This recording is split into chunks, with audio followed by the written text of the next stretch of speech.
and welcome back to Aston Martin for Season 5 here. And I left you on a bit of a cliffhanger. Did we decide to stick or did we decide to twist? As for which race we're doing the British Grand Prix. I'll let you draw your own conclusions from that. But we'll start with driver transfers and we'll start at the point that we thought might happen. Sebastian Vettel's in-game retirement. Haas picked up Yuki Tsunoda from Williams, which A, reunites Yuki Tsunoda with Logan Sargent, who was his teammate at Williams 2 seasons ago. Logan Sargent picked up the open Haas seat last year from Kevin Magnussen's move to Alpine. So not only does it reunite Tsunoda with Sargent, I think this is a very nice Haas pairing. I think it's a very logical pairing for them. They've got the American, the Logan Sargent, and they've also got the Japanese driver, Yuki Tsunoda, which is a very good market and advertising boon for the Haas team financially. So I think this is a very logical Haas pairing. Weirdly, the game's kind of got it spot on there. That, of course, opens up a seat at Williams, and Jack Doohan follows Yuki Tsunoda in moving from AlphaTauri to Williams. A move that may not have been, career-wise, sensible. I'll get onto that in a moment. His smoothness is still appalling. The AlphaTauri seat was taken by Oscar Piastri, who finally has escaped Alpine's reserves. And he looks absolutely thrilled to be there. The bizarre case of Zayn Maloney, where he was very briefly the Red Bull reserve and then immediately somehow wasn't, at least has resolved in him getting the Alpine reserve seat now. But Oscar Piastri is technically the only new rookie on the grid this year, having made the move from reserve to main seat. There's nobody from F2 that has entered the Formula 1 seats, and Sebastian Vettel was the only retirement. But Oscar Piastri isn't the only driver to escape the reserve hell. Jesus is back. At 32 years of age, somehow, and for whatever reason, Antonio Giovinazzi has the Williams main driver seat. Marcus Armstrong has just gone. A rookie last year got 0 points and immediately ejected. And I will say, Giovinazzi has 7 points. But after 4 years as Ferrari's reserve driver,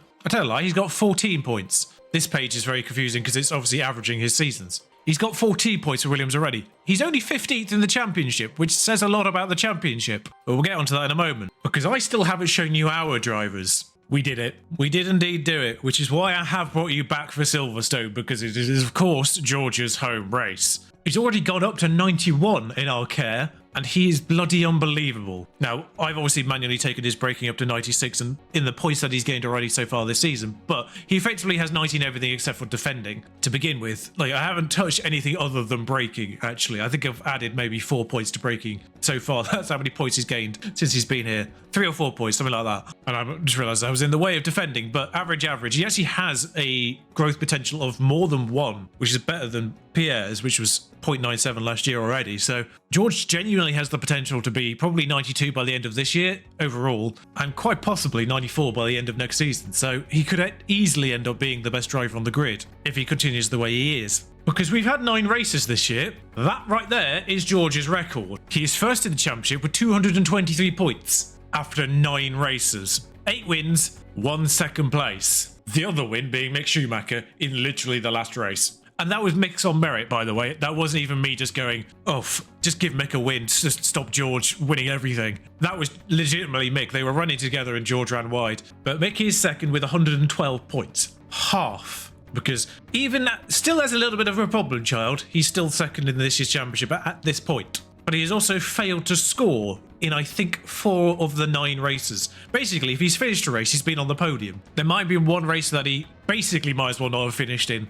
and then got a little bit stuck in the midfield. But effectively, if he's finished a race, he's been on the podium. So if I show you the overall standings, now you can see why Jack Doohan's move to Williams might not have been the good one. AlphaTauri have come to play this year. Also, you can see another interesting thing is the fact that Alpine have just gone, and Merc having to climb to 5th after 9 races tells you a lot about their season so far. They've had 1 podium, literally the last race. Oh, I should have said, obviously Pierre went to Mercedes, and he's the one with the podium. But he is 8th in the championship, behind Oscar Piastri, Carlos Sainz, Lando Norris, and both of the Red Bulls. Max has 5 podiums. I'm pretty certain he didn't have any after round 3. Also, I should just say, fastest laps, whilst it is recording them, you don't get a point for them anymore. And the good news is, nobody has no points. It's just the Hasses that are at the bottom. Lance Stroll is 17th with 12 points. I'm pointing it out because I need to show you something. If I move to the left, let's compare our Aston Martin car with the Alfa Romeos. Now, it does look like since the last time I checked in a couple of races ago, they have slipped down the order in a couple of places. That's probably partially because we've moved up the order in a couple of places as well. Our car, by the way, now, because we've maximised our design centre, we went hard and aggressive at the very beginning to get our car into a very good spot. Now to the point where unless we're developing a part with wind tunnel hours and with CFD hours, we're not actually getting any benefit. I can no longer build car parts with no hours on anything and it be an improvement.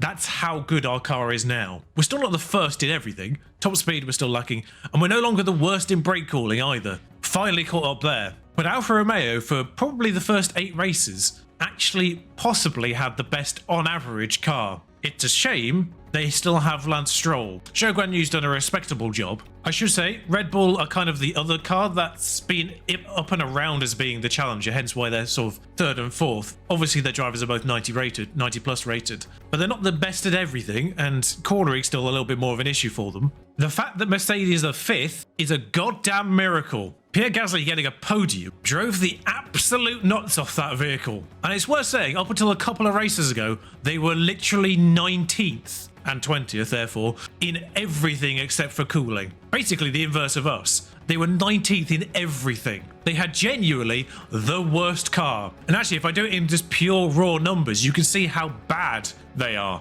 We've kind of talked about how some of these points are kind of fairly marginal. You know, the acceleration is 0.004 difference, and that is first v 17th. But the overall top speed, they're half a kilometer per hour slower. And the cornering, 5 to 6% worse in dirty air in particular. The Mercedes car is an abomination being driven by 2 very good drivers, which is the exact opposite of what's going on at Alfa Romeo, where they have probably the best car, or near enough the best car. Ours is now clearly the best, but practically the best car, being driven by not so great drivers. Zhou Guanyu's sort of thereabouts now, and it's a similar situation at Ferrari, who are now the worst in some areas, but it's being driven by 2 good drivers. Perez has had his moments still this year. Perez has still been weirdly bad still. And the reason for AlphaTauri being up there is because, again, I think they've slipped a little bit. They've had a very excellent car, typically driven by someone who qualifies very well in Piastri, and Albon, who's very good in the race. But sort of last year's challenges, McLaren, not quite there this year, despite Lando. Alpine's car is kind of there about in cornering, but woefully slow. And that only leaves Williams, which are kind of there, and Haas, which are kind of in the middle as well. Which is why you're kind of seeing this. We're 10 races in, and 10th and 3rd are separated by 78 points. Because Haas is kind of an average car being driven by quite average drivers. The Alpine is an average car being driven by slightly better drivers. The Williams is an average car being driven by, again, slightly better than average drivers, at least just in terms of raw pace. The Alfa Romeo is a fantastic car being driven by average drivers. The McLaren is a kind of a poor car being driven by good drivers. The Mercedes is a terrible car being driven by great drivers, as is the Ferrari. And the AlphaTauri has been a great car being driven by quite fast drivers. And then there's Red Bull, which is obviously unbelievable drivers in a pretty good car. And then there's us with a fantastic driver and a pretty good driver in an unbelievable car. Plus whatever concessions the game makes just for being you, I think. But by the way, in case you're wondering why we actually chose George over Pierre, you may remember George's salary was 2 million at Mercedes. The lowest I could have given to agree to, I may have been able to sort of get, 100, 200,000 off, but I like round numbers. The lowest level in which he was acceptable at was 12 million a year. His race bonus activates if he is first, which annoyingly has been 8 out of 9 times. There are 22 races in a year. George's monthly salary is $1 million. Pierre's monthly salary was 640,000, roughly, so about 350,000 less per month than George's is, but his race bonus is $500,000 less, and it only activates if he's first. Pierre's was 760,000 if he was in the top 10. So whilst I am paying £5 million more per year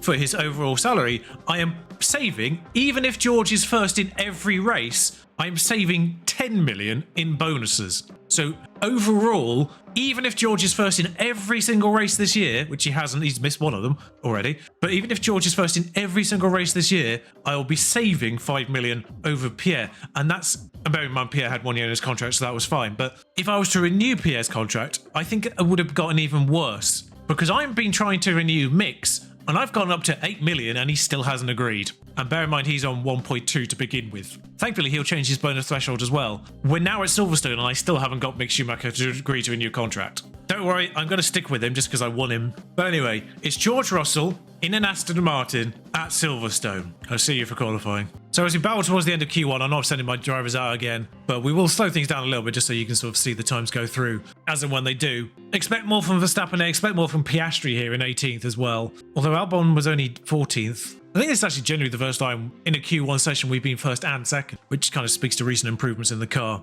But I'm just trying to keep these qualification sessions a little bit brief because I know I sort of took a little bit of time explaining the situation where we are as a save, as a field, not even just Aston Martin's situation. But you can see actually Zhou and Stroll 4th and 7th on their first runs. And then Bottas and Gasly driving the nuts off those Mercedes to have them basically on par with the Williamses, which are better cars but worse drivers. So it does look like there's time to be found. Ocon moves up to 3rd. A bunch of minor improvements for everyone else. I just realised it's gone to ×1 there. Leclerc reclaims temporary 3rd. There goes Verstappen into 2nd, so we don't end 1st and 2nd after all. Perez out. Told you the Ferraris are rubbish. Piastri didn't improve. I don't know what's going on there because the AlphaTauri is a good car. Piastri's been on pole. The poles have been basically equally split between George and Max, and then, I say equally split, George has had 5 poles, Max has had 3 poles, and the other pole was Oscar Piastri in the 9 races so far. So seeing Piastri out in Q1 is a little bit odd. Albon ended up out as well. Pierre Gasly just getting through, but Bottas out, Perez out. The Mercs and Ferraris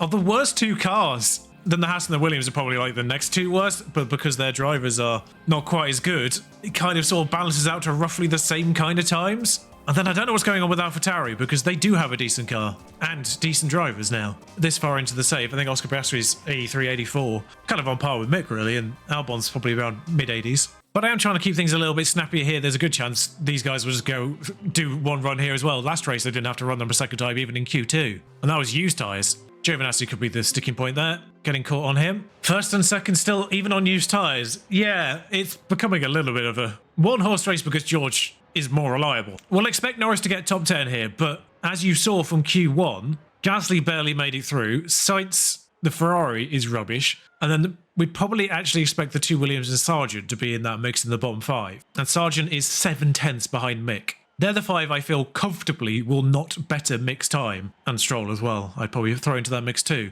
So as long as I feel confident, at least 5 drivers are not going to do better than Mick here. I don't need to run them again. The one thing we have to be worried about is if one of those, or at least 2 of those 6 drivers end up sort of slipstreaming someone else. And right now it's only really Jack Doohan that I would be concerned about being behind Zhou there, because that can get you 5/10.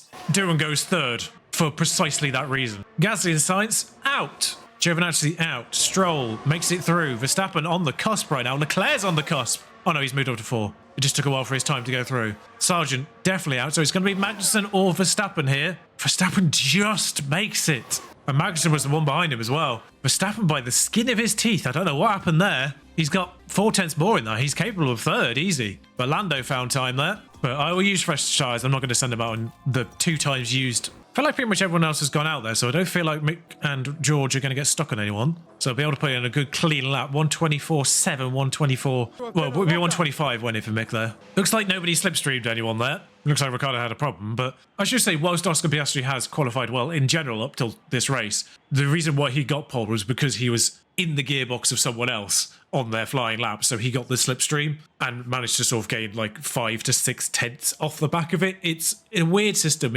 I didn't realise slipstreaming was that powerful until we became effectively the 1st and 2nd best cars, pretty much. Because otherwise, you can see right now, on a clean lap, we are typically fastest. Verstappen has been there or thereabouts even without slipstreaming, and Charles have been there or thereabouts even without slipstreaming, but, you know, I think we've had a couple of poles because we've been the one to get that benefit, and Max has had a couple of poles because he's been the one to get that benefit. It's kind of just depends on who they end up behind on their flying laps. If they end up basically behind the slowest driver in the top 10, you can get that benefit without getting stuck on them. I will say right now, that Red Bull behind that Alfa Romeo has me worried for that exact purpose. And I think that's all 10, actually. I'm still not used to not having to wait for Ferraris and Mercedes. It's wild that we only have to wait for the Red Bulls now. And the cars that we used to hate being stuck behind, like the Williams, like the Alpines that are further up in the, obviously the garages, so we have to wait for them to come out. The Alpines and the McLarens specifically, I don't have to care as much. Even the AlphaTauris, which typically we have to wait for. Although it looks like AlphaTauri have taken a downturn this weekend. But all those drivers who used to hate being stuck behind are no longer the problem drivers. And bizarrely, it's Ferrari and Mercedes that are now the problem drivers. I still love Mick to get a pole, but, you know, this is Silverstone, so George, come on, mate. But flying lap at Silverstone for George Russell. 50 seconds still on the clock. Everyone comes out with a healthy bastion of time. And actually, that Red Bull did not get caught up to the Alfa Romeo ahead of it, at least drastically so. I'm actually more concerned by the Red Bull behind the Williams. I've now noticed slightly further in time. Whether that's Charles Leclerc or Verstappen, we'll just quickly vacate George just to work out which one it is. It is Max. Do not be surprised by Max Verstappen pole then, because Max is going to have the benefit of that slipstream off Jack Doohan, as it would be. There's only one of them left.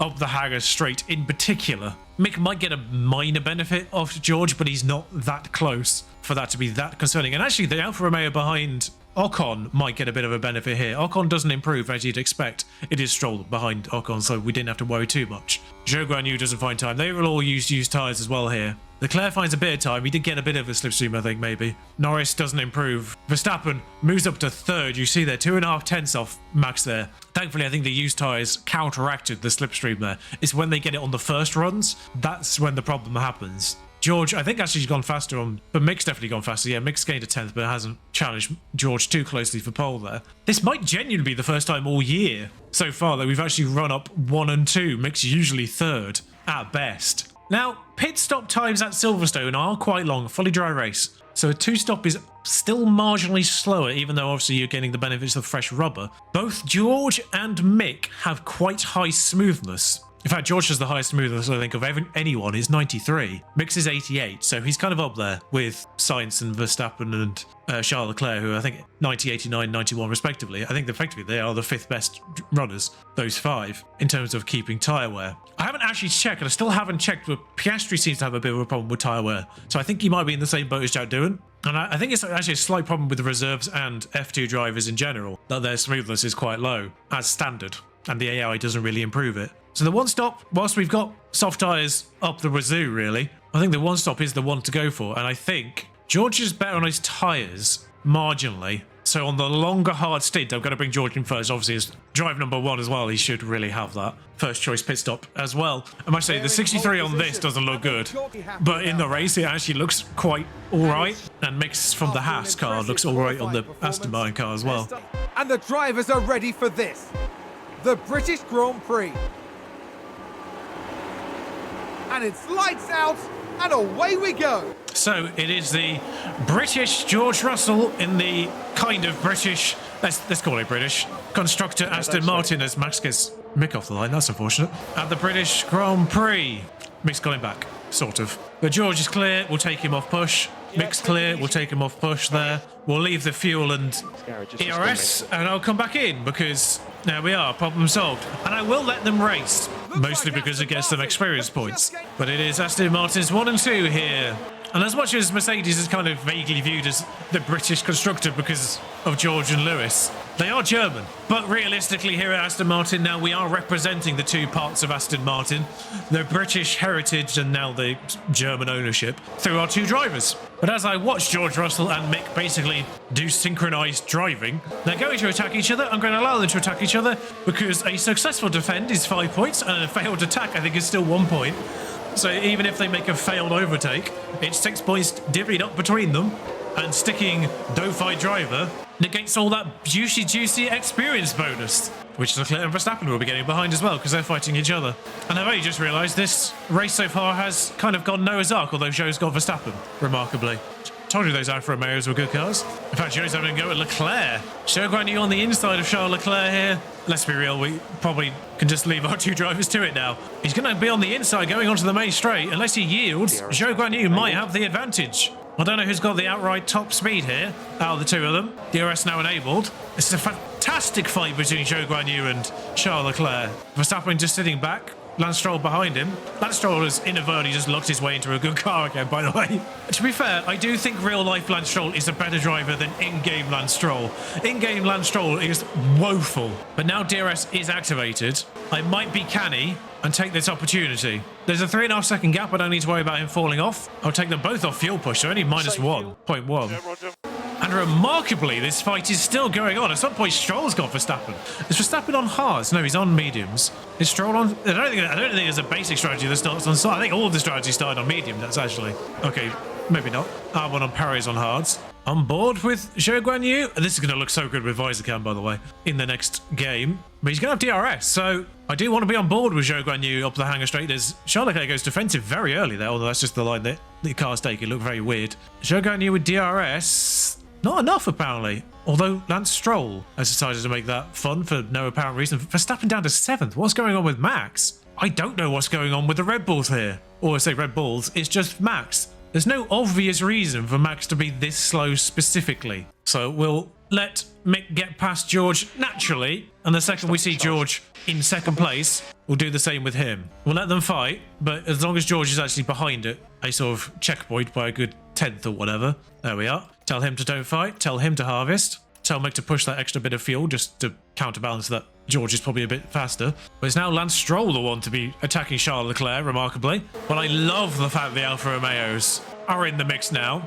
The McLarens are back up there, in the race, at least. Norris getting Zhou Guanyu. Norris is feisty. Yeah, I think the problem they've got here is, I don't know why Verstappen's having a problem, but none of the drivers behind Charles Leclerc are good enough to make the difference, except for probably Lando if he gets through Lance Stroll. Last time out in Canada, it was Mick, George and Norris in a trio at the front for the entire first stint. We managed to drop Norris through the pit stops, at which point without DRS help he fell off.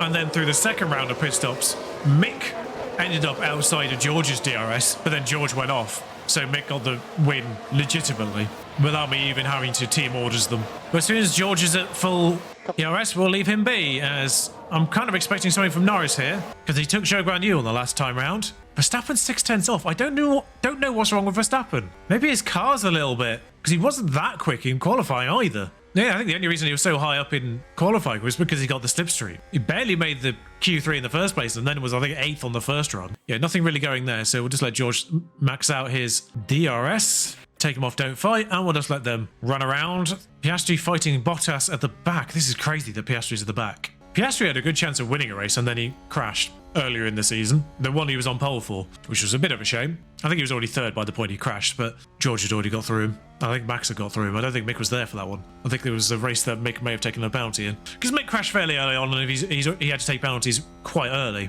Azerbaijan, I think it might have been. No, actually, Azerbaijan was the race that George took his preemptive round of penalties and new car parts, I think. And he still won that from last, through safety cars and what have you. But oh, actually, Azerbaijan is a tail, because George did start that race last, but through safety cars and things like that, he managed to win it. But one of those safety cars was called out because Mick had a little bit of a moment and had to come in for front wing damage. He came in for front wing damage, but they didn't change his tyres, so he had to come in again. I think he still finished 10th or 8th or something like that. He still got points out of that race.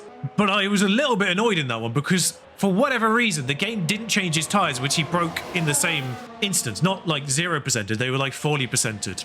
But they were still relatively new hards at the time, which was a problem because he had to then still do 2 stops after that because no other tyre would get to the end. But they didn't change his tyres in the pit stop, so he had to come in again. So whilst he still came out of that pit stop with wing damage about 14th, he had to pit again and came out dead last. And then I think there was another safety car, thankfully, later on, which helped him recover because it allowed him to get on fresh softs and not lose out with a full pit stop, effectively. And got him back up to 8th in the end. But I don't know what happened in that one.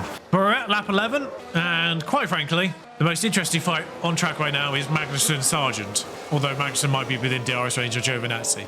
Oh no, tell a lie. Stroll got Charles Leclerc. So they're going to go 3 wide into this corner. Charles Leclerc on the inside, now outside.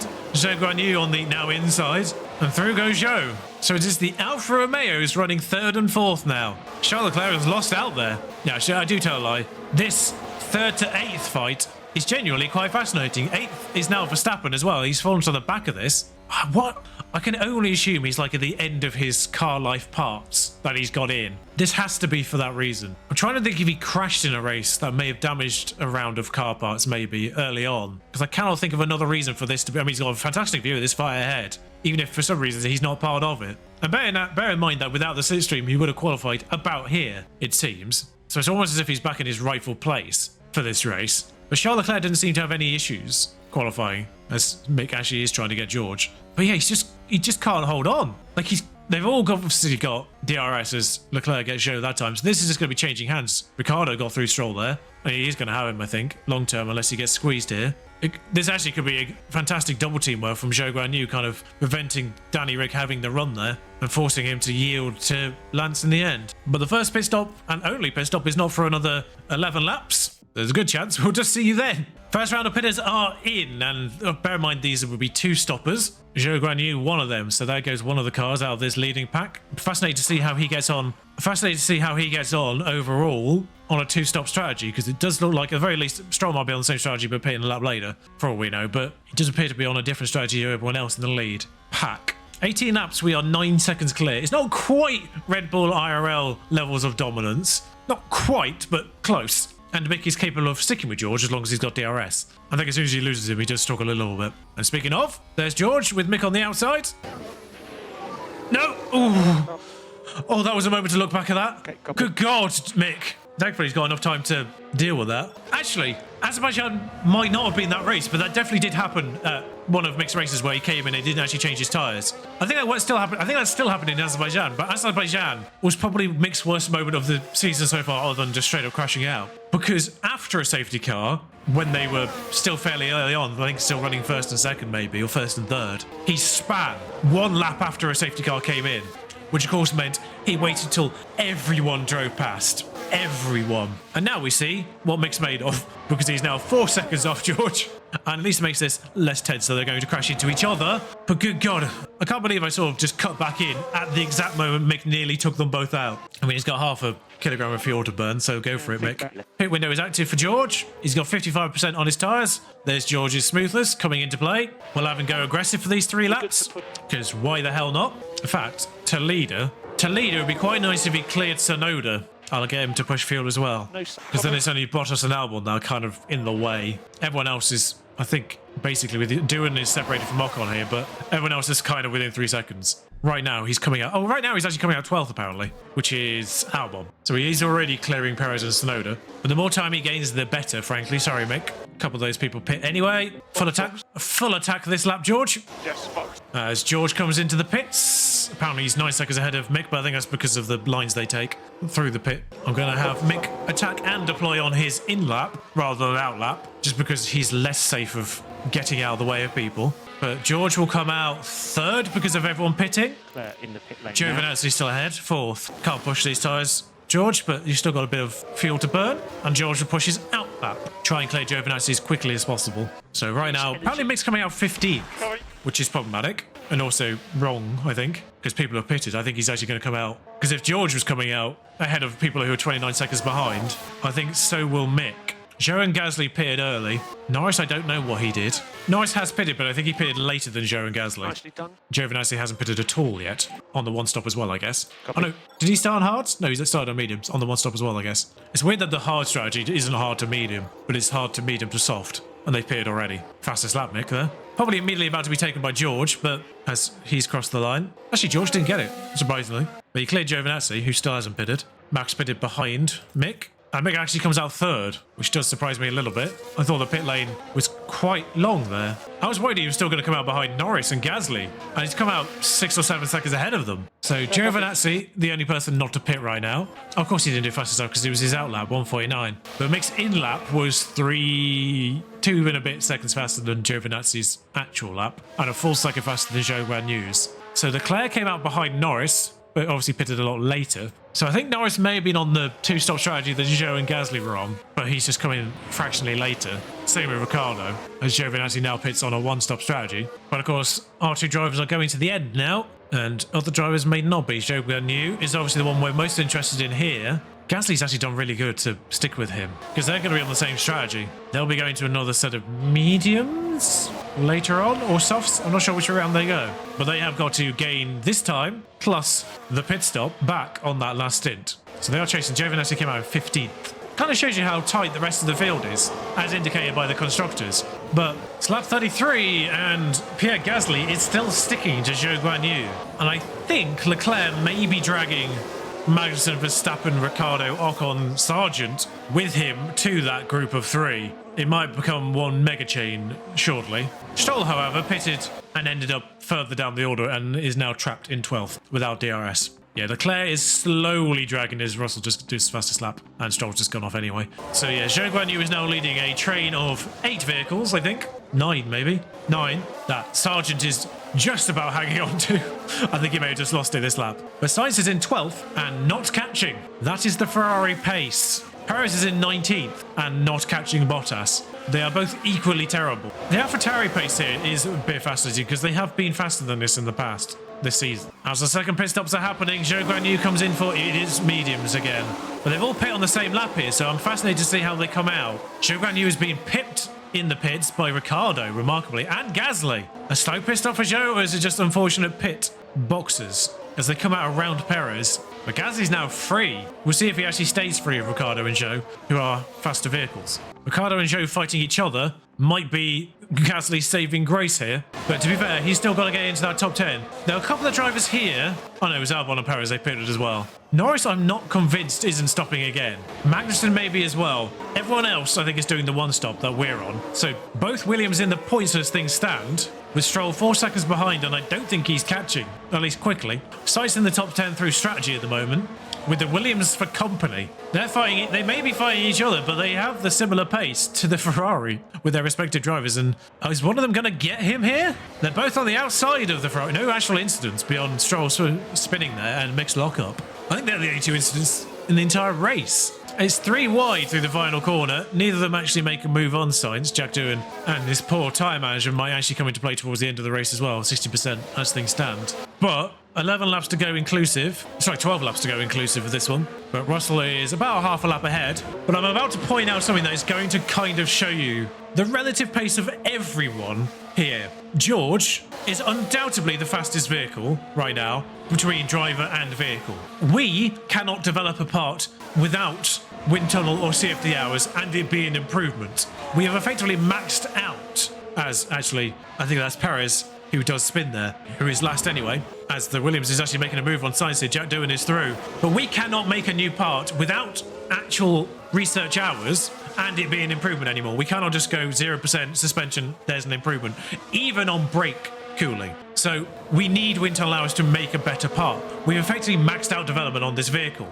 And yet, with 10 laps to go, I still don't think, even with that spin that Perez has just done, which nearly ruined this observation, I still don't think that Russell is going to lap Perez. We're going to get through a full race with effectively almost a maxed out vehicle, and he's still not going to lap Perez in what is probably the worst car on the grid now. I think Mercedes might have just gone ahead of Ferrari for the worst vehicle. But I will also say this now with 10 laps to go. This is a great fight, by the way. Next season, there will be a 50 to 60% reduction in part viability in terms of drag reduction. George is spun, and he's got back on track. He's fine. We'll watch that replay. Oh, it's turn 3. What happened there? Let's have a look here. This was the Aston Martin.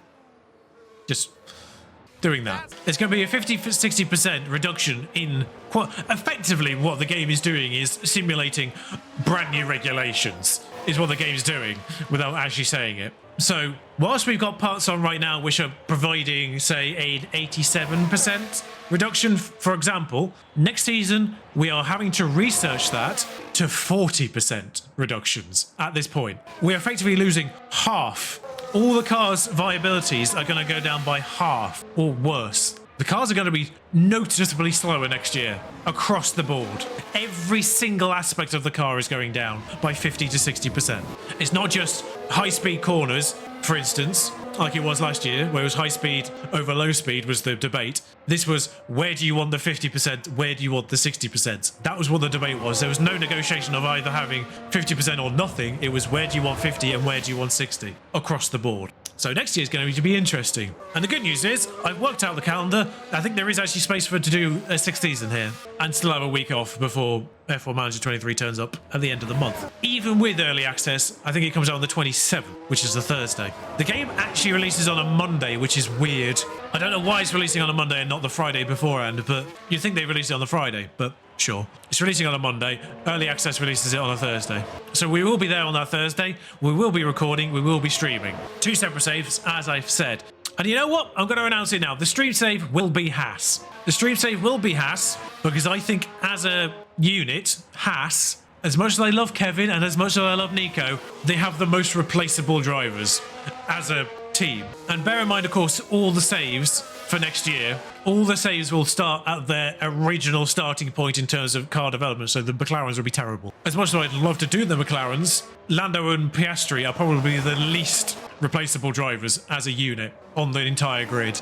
They're the ones that you would probably want to get in rather than replace. At least last year you had Danny Rick, who was kind of aging out and not as good in the game. As much as I love Danny Rick and wouldn't want to replace him, as a viable driver in the game, he was replaceable. This year, you got two young drivers with potential already. So McLaren, car-wise, sure. Driver-wise, no. The Haas, arguably a better car. Driver-wise, two likeable drivers, but two replaceable drivers. As for the YouTube save, obviously it can't be Aston Martin anyway, because I've done it this year. And thankfully, Aston Martin were the team that got good in real life, so I don't really have to include them in the debate anyway.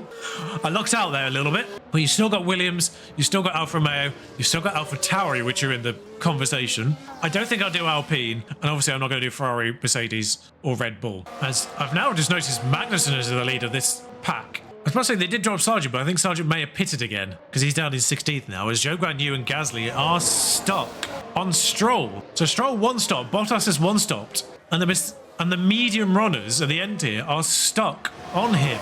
Now Danny Rick has made his way, and at just this very moment has got his way past Bottas at least, I think. But I think the presence of Stroll is making this awkward because they're getting into that two drivers ahead of them problem that this game has, because it's allowing Bottas back in here because Danny Rick's being closed off by Lance. But I think he's just about to make it stick this time round. He has. So now it's up to Danny Rick to have a go at Lance on better tyres and better compound. I've barely even looked at my own drivers. I sort of just, by virtue of having something to talk about, just left it on watching Russell go around there for a while. This is actually the least stressful race I've had for my own drivers. Both of them are spun and I've not been panicked about it. But Daniel has to get Lance eventually. There he goes. And now he's free. He'll close up on the Williams and Sainz. In fact, actually, he hasn't closed up on them. He's dragged everyone with him, which is going to make things awkward for Zhou, who's just nabbed fastest lap. 2 laps to go. Excuse me, I'll just find out what that lap is and see if it's actually beatable, because there's still incentives for fastest lap, even if you don't get a point for it anymore. It was actually a while ago. It was a 1:27.9, presumably just after they pitted.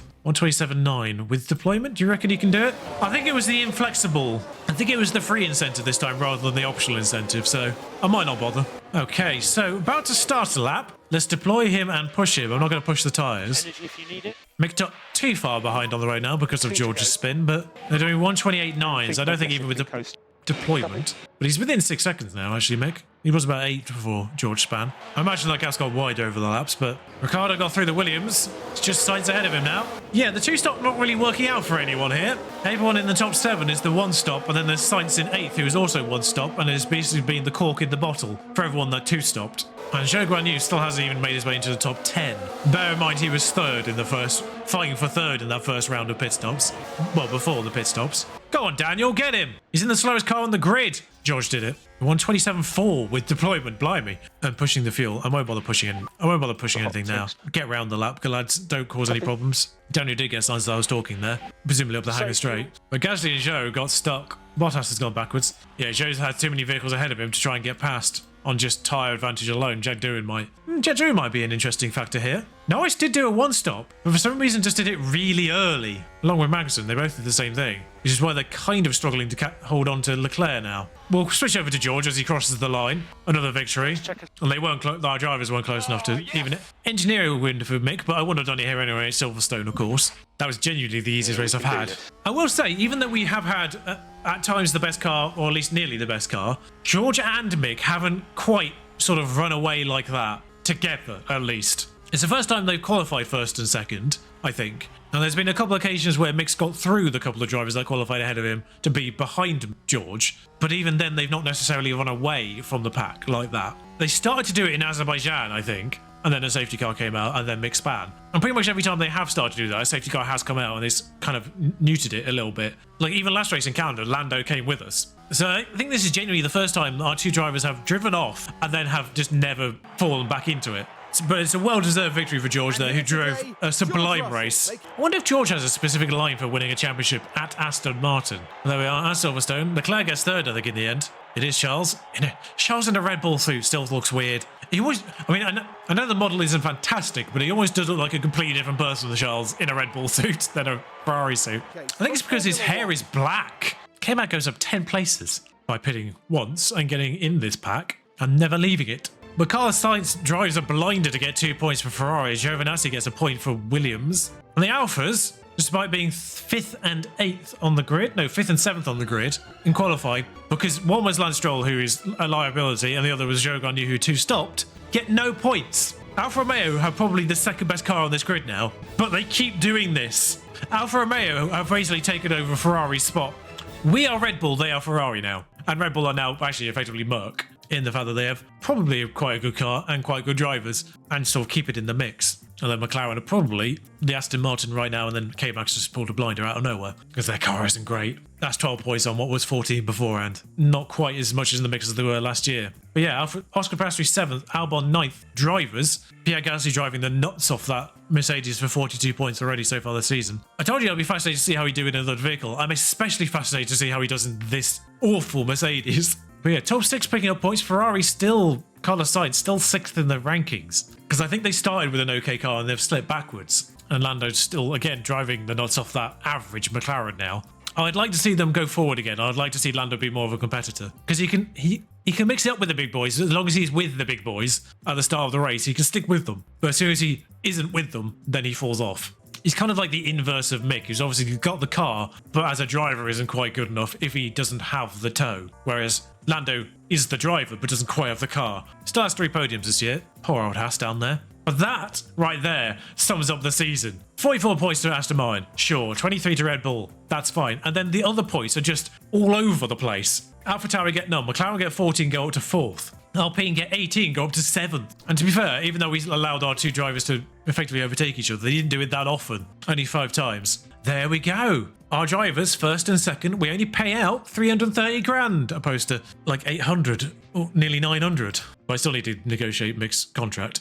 Oh, he's got a boat point, even though it wasn't on the thing. Yeah, I am now just 100% focused on braking to sort of cheese him a little bit faster. Yes, I know, Maria! Oh, his patience is back to high again. Oh, sorry, I've got to 9 million and he still hasn't agreed to that. 800,000 per month, Mick. Still not enough. I could actually probably lower his race target because he's still happy with that. Yeah, we've got an issue with Mick for next season because if he won't accept 11 million, I now feel a lot better about replacing Pierre, who was obviously started on 7 million last year, and he's starting on 1. As much as this is a Mick project, partially now, we do have a British reserve driver in Behrman, and he's up to 77. Still needs some things, but his smoothness is now acceptable, so that's kind of the main thing. Because as we've seen with some of these reserve and F2 drivers, their smoothness is what's lacking. This is why Piastri is an exceptional qualifier normally, because he's consistent in his lap and he's got fantastic cornering and braking. Reactions is kind of pulling out of corners and off the line, so that's not as important on a 1 lap basis. And it's what we've seen with Jadun, who still hasn't improved his smoothness. He similarly,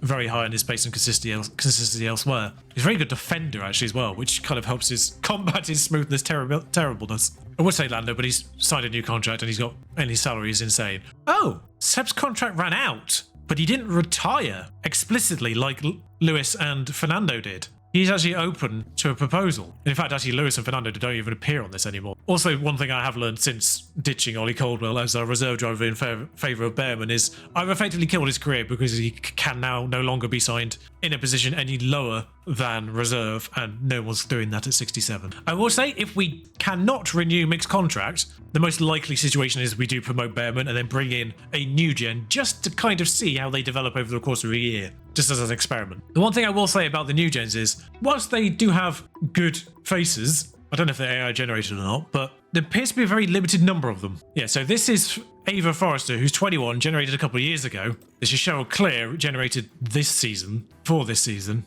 Yeah, there appears to be a limited number of faces. So, better faces, less faces. If we could find a nice middle ground, that'd be great. Anyway, that's it from Aston Martin for the time being. I will bring you back towards the end of the season. Maybe probably slightly earlier on, because there's a good chance things could be decided a lot earlier on this year, because Mick is already ahead of Max Verstappen by 42 points this year, and isn't having to fight his way through the pack this time after a horrific start. I mean, he had a horrific start. First 2 races, still not spectacular. But he's fought his way through to second a lot earlier this year, so there's a good chance we bring you back a lot earlier. Probably, maybe the US. I don't want to be too far from the end of the season. But the US is always a fun race. Mexico is always a carnage as well. But the fact we'll definitely be in a season 6, we won't be bringing you back at Abu Dhabi. Probably one of these two. I will see you for that. Until next time. Ta-ra.